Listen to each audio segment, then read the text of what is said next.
Welcome to another episode of the People Over Perks podcast by Leapsome. In each episode, we speak with a people operations leader about how they're building a high-performance culture in their company. Today, we speak with Jennifer Samreny. Jennifer is an HR business partner at Pinterest, and in this episode, we talk with her about the benefits of having experience in different sized companies and across different cultures, her favourite models and frameworks, including the Griner curve, and a whole lot more. Enjoy this episode. Okay, Jennifer, thanks for joining us today on the People Over Perks podcast. Thanks so much for hopping on the call. Thanks for having me. Excellent. And so to kick off, in a nutshell, I would love to hear a summary from you as to how you would describe your role at Pinterest. You're an HR business partner, I believe, Correct. but I'd love to kind of get an explanation as to what does that mean and what falls within your remit? Yeah. So as an HR business partner, I support a specific client group, specifically product and design, which is part of a broader engineering, product and design group at Pinterest. So I have one client that I work with who manages both teams. And within that client group, there are several managers, but really my role is to support top line leadership, focusing on strategy, long-term growth, anything that sort of falls into the broader, what will our team look like and how are they going to continue to be successful into the future? Excellent, thank you. And I'd love to kind of get started by kind of going through your career path on the route to Pinterest, if that's okay. Can you help Sure. help paint the journey for us? Yeah. I started out in HR as a recruiter, actually. And so typically HR professionals will start out sort of like as an HR generalist or as a recruiter, although there are many times where people pivot into HR. But I was really lucky. I started out as a recruiter at Kaiser Permanente, which is the largest HMO in California. And so one of the cool things about working in healthcare is that the majority of the people you work with are women, and the leadership is primarily women. And that was a really unique experience to be 25. And I didn't know anything else besides being in a room with these incredible, strong female leaders from the time I was 25 until I was 30. And that was a really transformative experience, quite different from what ended up sort of as I pivoted into tech. That was a unique experience, but I think starting out in that world was kind of the best way to launch my career. When I was 30, I actually decided to go back to school. And that was when I actually got my undergraduate degree. So I love talking about that. And I think it's important to talk about because I have a very non-traditional history with moving up in the career of HR. So I was growing as a recruiter. I kind of hit what I call the paper ceiling. And that is I got so far and then I couldn't grow any further because there was a requirement for an undergraduate degree for any leadership roles. So when I was 30, I actually went back to school and got my undergraduate degree in HR. And I worked for a recruitment process outsourcing firm, which is essentially acting as an in-house recruiter, but functioning as a consultant. So it's kind of the best of both worlds, and I loved it. But after getting my degree, I wanted to move back to the Bay Area. And when I arrived, I ended up working for a startup called Just Answer, which at the time was 30 people. And I started as a recruiter. But very quickly, because there wasn't HR support, HR leadership, I moved into a director role with Just Answer. And that was an amazing experience. So the startup scaled from 30 to 200 people, which is the great scale up story, which we love to hear. And then I realized that there was this gap in my career, which is I had no international experience, no international understanding. And so I chose to work for a company called Sitecore, which was based out of Copenhagen. And that was a unique experience as an American, suddenly being dropped into this world where the culture was different. People sort of thought differently about how to support teams, what a great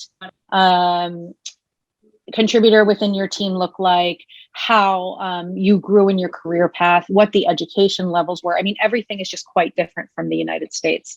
And that was this eye-opening experience. And I loved it. And I wanted more of it. And it became very clear, though, that this was a gap, and that if I wanted to continue growing in HR, I needed to have broader cultural understanding. And that wasn't going to come just from reading a book.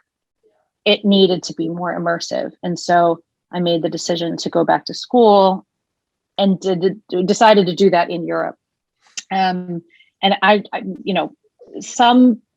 some people know this, some don't. Most MBA programs are in English, no matter which country they're in. So getting an MBA is the best way as an American, because as a true American, I only spoke one language, that I could kind of get this broader experience, this cultural immersion, and still be able to continue my career. So applied to the University of Mannheim in Germany, was accepted. And then it was sort of a whirlwind from there of getting my MBA. I did start to learn German. And then eventually was recruited by a company called Contentful, which at that time was quite small, about 100 people in Berlin, but is now, headquartered and multinational and just a real juggernaut in the CMS space.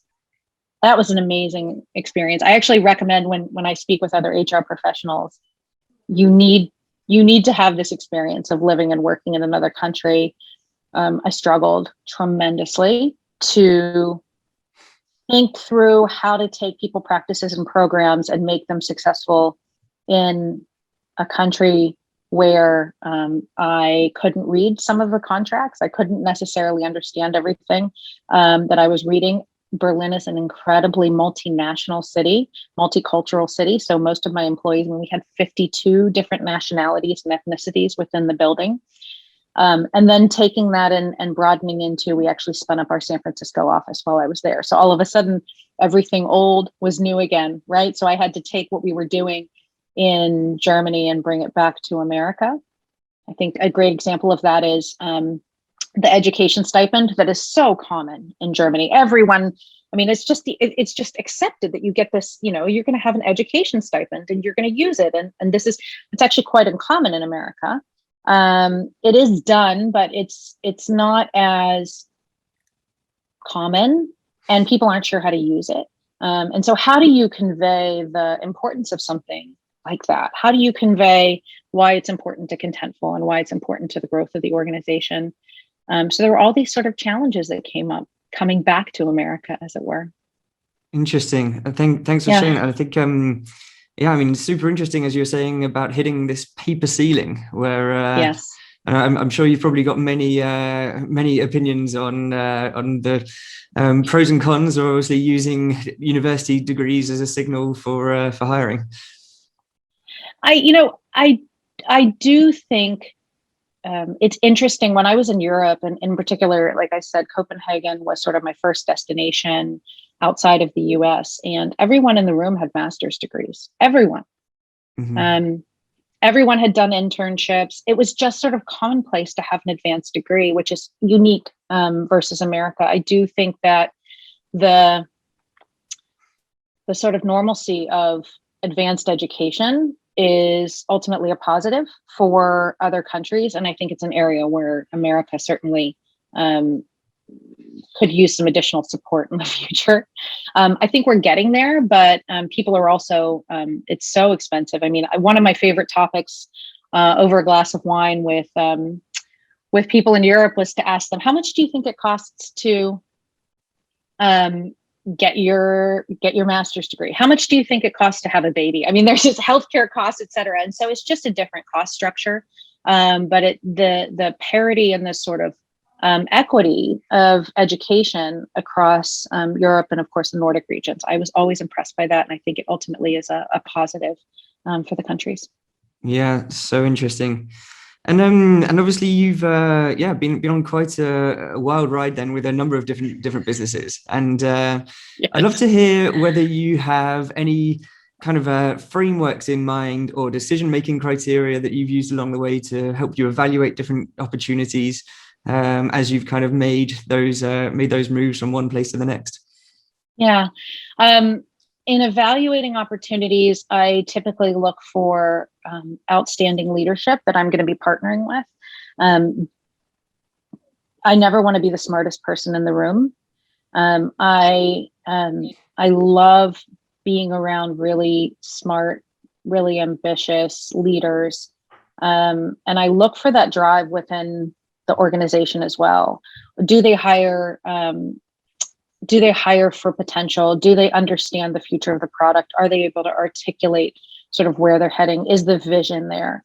In speaking with organizations where they're struggling with articulating their vision or what their competitive advantage is, I mean, we all have those times in developing our product or our organization. But if they're unable to articulate that, if we're unable to have a conversation about here's where the future goes, it's very difficult for me to then develop an HR strategy that supports that. So I do find I'm more successful when I join companies that have a vision and are executing on that vision, even if it pivots, at least being able to articulate that and recognize in the environment where their unique value proposition is, or being willing to pivot when things are difficult. I mean, those are sort of all the pieces I look for. There aren't specific frameworks that I've used necessarily. It's a little bit of gut instinct and a little bit of, is there a connection? Yeah, interesting. And very tangibly, like, do you literally just have those kinds of like questions in mind when you then meet the the potential C-levels that you're going to be working with, or how do you kind of extract that information from a company before you join? As a classic recruiter, I have a ton of behavioral interview questions that I'm basically using when I'm in an interview. So I'll ask, tell me about a time when, you worked with an HR person where it didn't work out. What was sort of missing? What were the big challenges? Or when you think about the future of the organization, what are you, how are you picturing your team developing? Is everybody who's here right now still here? Or are you expecting to see some turnover, and therefore, like, how are you thinking about the long-term recruiting strategy, et cetera? Oftentimes leaders haven't necessarily thought about this. So these questions are somewhat new, but listening to their response gives you a sense of sort of how they think about those challenges and what they expect from the person that they're hiring. Yeah, interesting. And I'd love to dive into the fact that you then took an MBA as well. What kind of led you to that decision, and then after having completed the MBA, what do you think that gave you, and do you think that's given you particular strengths over perhaps other people who haven't been through that experience? The decision to go back to school was sort of based on two pieces. One was the cultural piece of, and in fact, when I worked with CEOs, with the CEO that I was working with, when I was leaving Sitecore, I sort of had this conversation of like, oh, I'm going to go to Germany and I'm going to get my MBA. And the overwhelming response was very positive. And then when I actually talked to a former executive from another company, he was like, why would you leave America and go to another country? I mean, what is it? Go to Stanford or Berkeley. Everybody goes to Stanford or Berkeley. So for me, part of it was, I'm not going to be able to really support a global organization if I don't have this cultural understanding. And the best way to do that is to get out of my little Silicon Valley world. The second piece was I would support my client and they would be chatting with their CFO. Sometimes my client was the CFO, and they would start talking about terms where I was like writing down, I don't know what they're saying. I think a great example is WACC, which is weighted adjusted cost of capital. And I remember I heard someone say it, and we were talking about funding, and he was talking about WACC, and I was thinking, WACK, like, what is this? That's a good example of I can't really support my clients if I don't understand what they're talking about. I will say my MBA was really tough. I was in the room with people who had significant business and financial backgrounds. I did really well at the org psych class. I didn't do so well at financial basics. I had to take sort of the support classes to even do well enough to understand the basics. I will say that I now understand what WAC is and how to calculate it. I don't think I could do it without a primer, but I could do it. But the important piece is, as HR leaders, we're challenged constantly to match our clients and be able to support them and be able to understand where their biggest challenges are. And the language of business is not really covered in getting your undergrad in HR. So to learn that language, like learning any new language, I think going to school is the way to do it. Yeah, absolutely. I think yeah, you've hit on two really interesting points there, with the fact that, you know, having that cultural experience and you know, mixing with different like nationalities and learning how business is done across cultures is super interesting. And then also, you know, being able to you know, speak the lingo and you know, being able to match the needs of the business. And are there any other pieces of career advice that you find yourself frequently giving other HR professionals, or you know, what other tips or hints have you given along the way to help people progress in their career? So I just had this conversation with someone yesterday. I am model and framework intensive. What I mean by that is I have a model of framework for everything. I have a framework for having difficult conversations with your employees. I have a framework for developing as a leader. I talk in frameworks and tool sets constantly. I think one of the challenges of HR is articulating to the business without talking about the topics that are related to their teams in a way that is visionary instead of in a way that is risk focused. All of this is about mitigating risk. And there's an additional piece of, once you've mitigated the risk, you sort of develop at home and dogs and kids, and we're going to all lean into it. Thinking about creating that conversation for vision, but also articulating what the risk is. And I think the best way to do that is speaking through frameworks and talking about how to use those tool sets and frameworks in a way that evolves the business and supports growth. But I am definitely, I think every HR person should have at least 3 or 4 frameworks that they use regularly and are in their back pocket. Yeah, absolutely. And I'd also love to touch on the topic of sort of like startups and scale ups. Obviously, you had that experience both with Contentful and you know, with your other previous experience, and having now also worked with businesses like Pinterest. How do you think about the, you know, the pros and cons of working in each types of business, and you know, what are some of the big differences that you see, and how would you advise somebody if they were then weighing up their options between opportunities in each? Yeah, so I think it's an advantage to have different experiences, obviously, because that's my background. Working with scale ups means that you're deep into the operations and deep into the tactics in a way that you aren't necessarily when you have centers of expertise that you're relying on.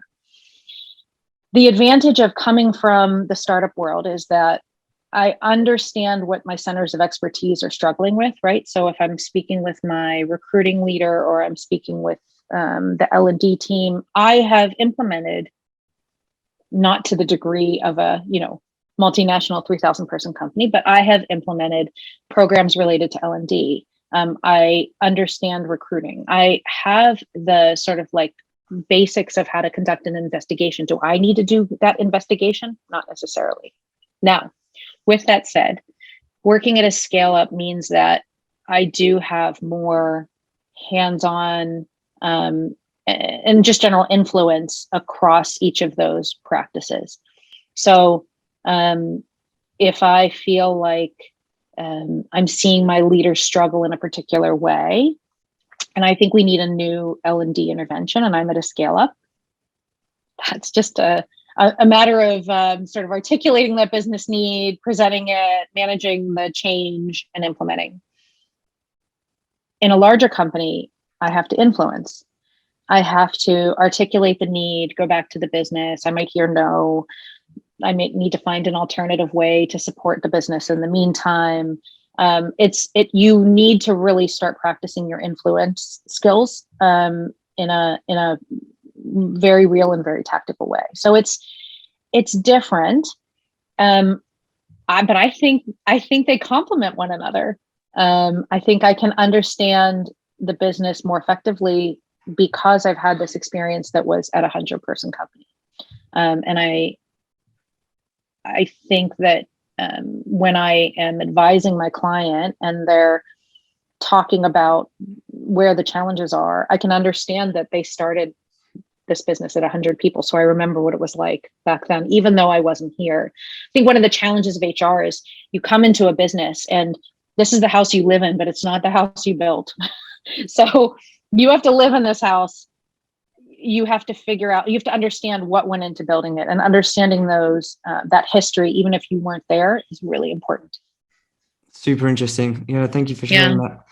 And you mentioned that you know, kind of throwing yourself in the deep end with having experience in different cultures, and how you yourself struggled initially, you know, with your role at Contentful, where, you know, you had these contracts to read that you couldn't read, and so on. Do you now have any kind of shortcuts, as it were, to help people get up to speed in that sort of environment, or perhaps learnings that you know, you took from your experience that you could then you know, help somebody, you know, kind of navigate their way to being fully ramped up quicker than perhaps you were able to yourself? Having a lot of empathy for yourself, I think, is the part that people miss. And then really educating yourself about other cultures. I think the culture map or the culture code, I think those are great ways to sort of like understand how other cultures think about and are challenged in their own ways, and how their history has influenced that. But there's also a lot of leveraging your team. So when I couldn't read a contract or I couldn't understand something, I knew that I had to leverage my team more effectively to tell me if there was something I was missing, because I couldn't necessarily read everything. I think more so than the contracts, though, because you sort of, you know, you can sort of effectively mitigate that over time with sort of like tactical solutions. I think the next step, though, is how do I operate in this culture in a way that's effective? German culture is just different than American culture, and motivating employees and supporting employees is different. The expectations of the employees in the US is that they are going to see a different company every 2 years, and they're along with you for a period of time. And I'm speaking very broadly, by the way, in generalisms, but more generally, your employees in other countries are expecting, like, how am I going to stay in this career and continue to grow at this company for a longer period of time? Now, the globalism that has come with sort of like the tech influence and like what we now call Silicon LA, which is like, you know, Berlin, is that we're starting to see more movement, more sort of like recognition of, oh, there are other opportunities and I'm going to move around. But at the crux of that is still a expectation that they're going to be supported during their time in a way that is a little bit different than US employees will expect. So I think engagement surveys are one way to really make sure that you're sort of doubling down on understanding where your employees' concerns are. I think the next piece is performance evaluations, making sure you're giving employees are receiving timely feedback, timely support, and then they're actually creating their future, right? So they're going to dictate to you in whatever culture they're in, how they want to move forward, how they want to be supported, and making sure you listen and respond to that. Yeah, I think it sounds like obviously there's still some difference across cultures between what's accepted as, like, you know, the tour of duty, you know, where Yes. it's kind of known that you're coming in to do a specific job for a specific you know, period of time, versus the sort of like long-term career growth with one specific company, Right. and yeah, obviously. Yeah, that's very different to you know, in Silicon Valley or other tech cultures than perhaps more traditional companies. Yeah. Absolutely. I think it is interesting, though. I think that the sort of the globalism that's happening, I think there will be sort of an equalizing over the next maybe 20, 30 years, where I think the expectations will become more similar. I'm super curious about what that's going to look like. Yeah, absolutely. And you mentioned that you have a framework and a process for everything. And we were chatting beforehand, and you mentioned the Griner curve as one of your favorites. Can you tell the audience about that? Give kind of Sure. paint a picture, because obviously we can't look at it right now, but We can't. yeah, if you could kind of give us an overview as to what that model is.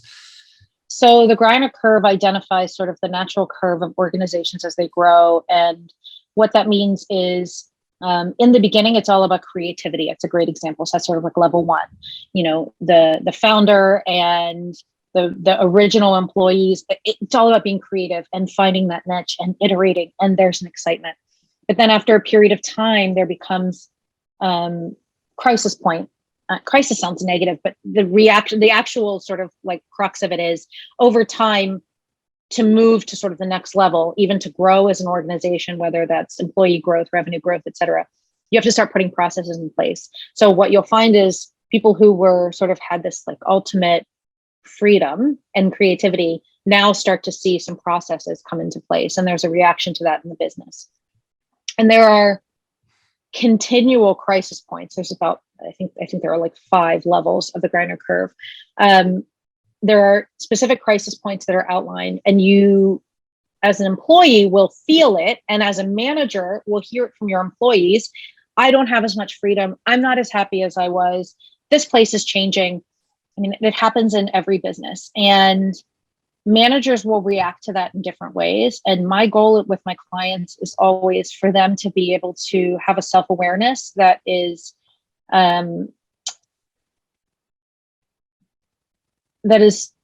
reflective of the reality, but maybe taking some of the emotion out of it, because it can feel pretty bad as a leader. I'm thinking specifically in these like companies that are pivoting from 30 to 200, to see one of your original engineers quit. That is really jarring. And what you'll see businesses do sometimes is sort of have this reaction, like, okay, nobody can leave. We have to keep these original engineers. They are the lifeblood of this company. We are going to keep them forever. Sharing sort of like what that transition means for the organization and how organizations naturally sort of evolve over time. And then asking questions of the business of like, where are we going now that we've seen this? We can't have this ultimate creativity, ultimate freedom. What is this going to this next level going to look like? How do we make sure that we're still supporting original employees with creative solutions while scaling the business and adding in more layers of complexity? There's another sort of crisis point, which is around red tape. And that typically happens in larger organizations where you've sort of like put all these pieces in, and now it's like absolute bureaucracy mayhem. And companies like Google have addressed this by creating what they call bureaucracy busters, which are people that are specifically focused on finding where these areas of sort of bureaucracy are stopping the business and keeping them from growth and unraveling those. Well, all of that bureaucracy came into being because at each of the crisis points, we put pieces into place that made sense at that time. And do they still make sense?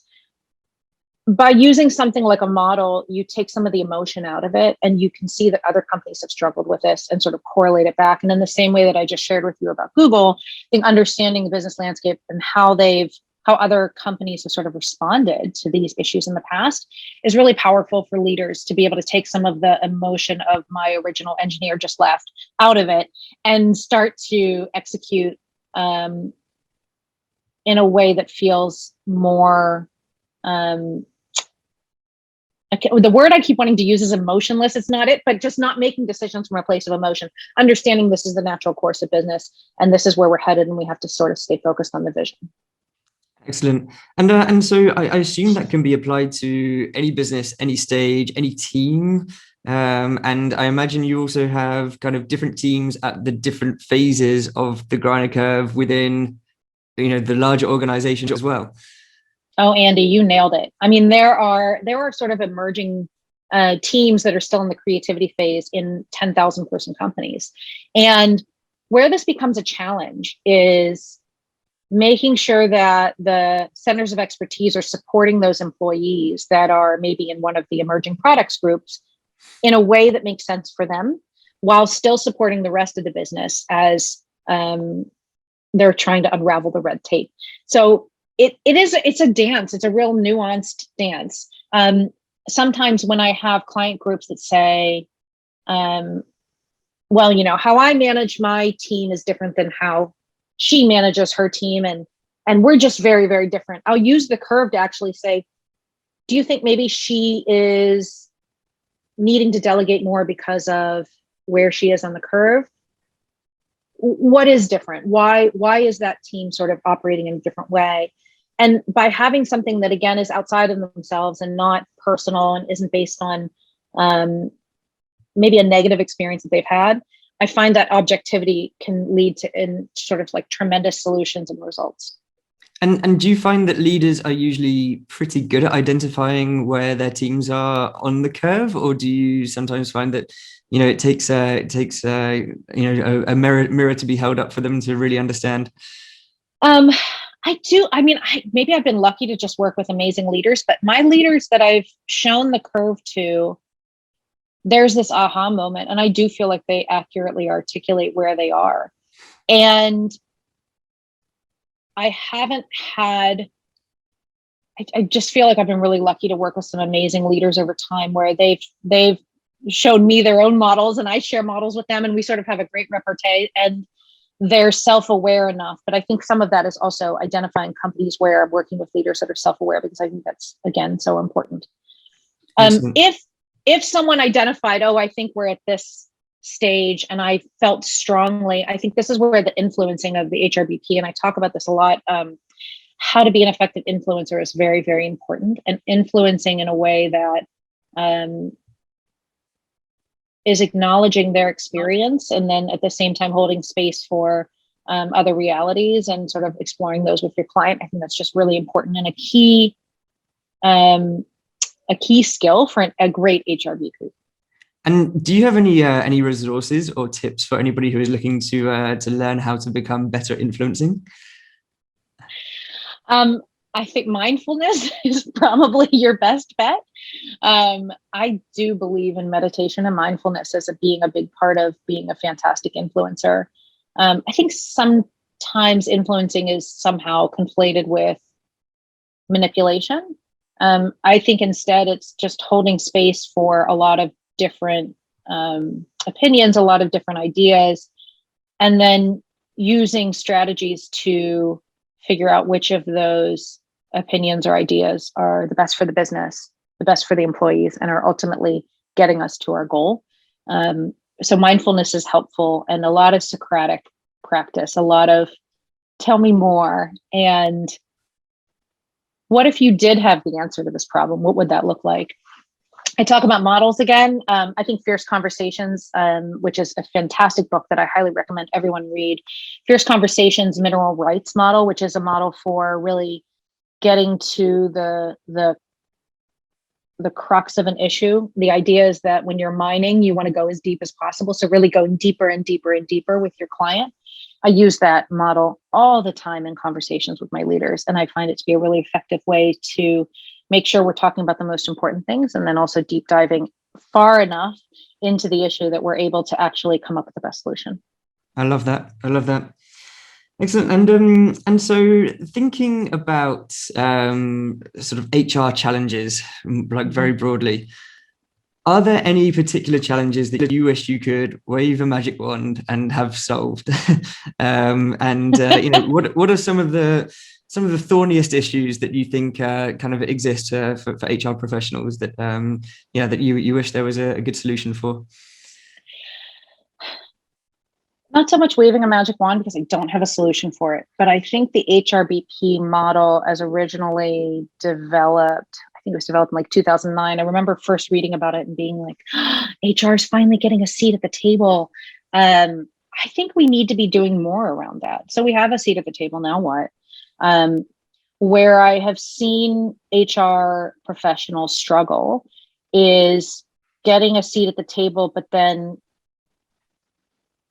not necessarily driving the vision, but just executing on what the leadership says is important.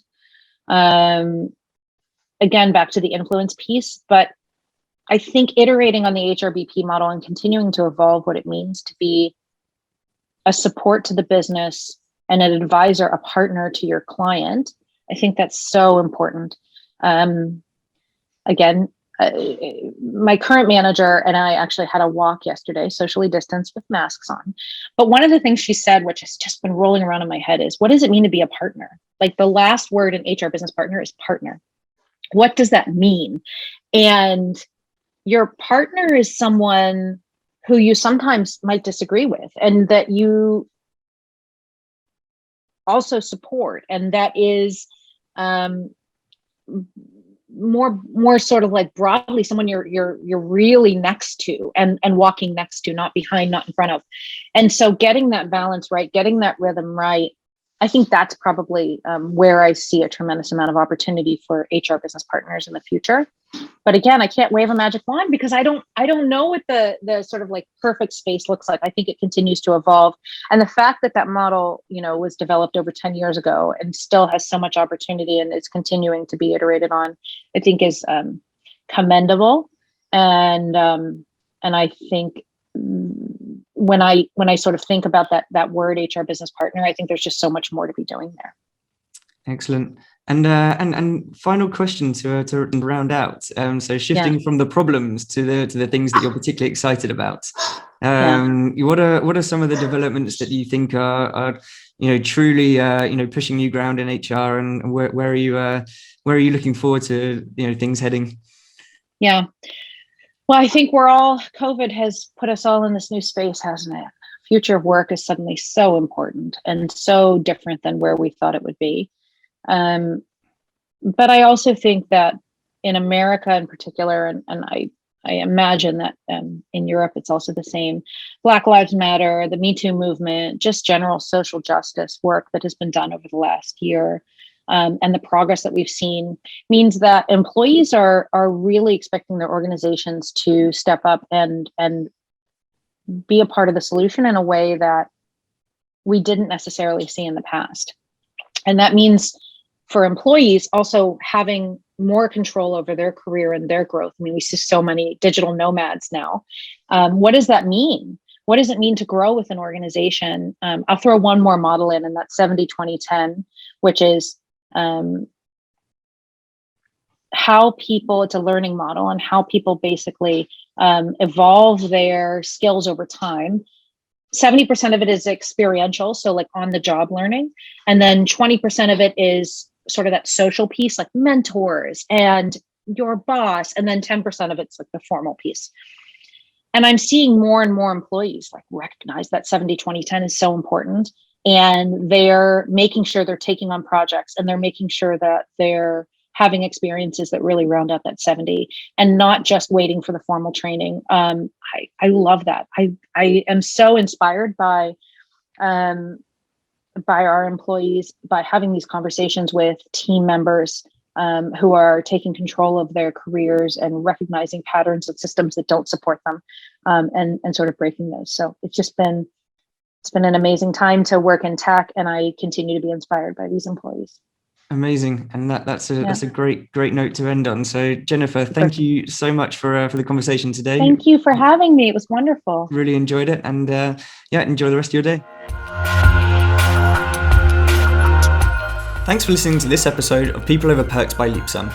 We're available on the Leapsome YouTube channel and all major podcasting platforms, so you can hit subscribe to receive each episode as it's released. We also have an email newsletter and a Slack community where you'll find great resources and discussions on how to build a high-performing, humane and diverse company culture. You can find the link in the show notes, or you can head to the resources section at leapsome.com. Thanks for joining us, and see you next time.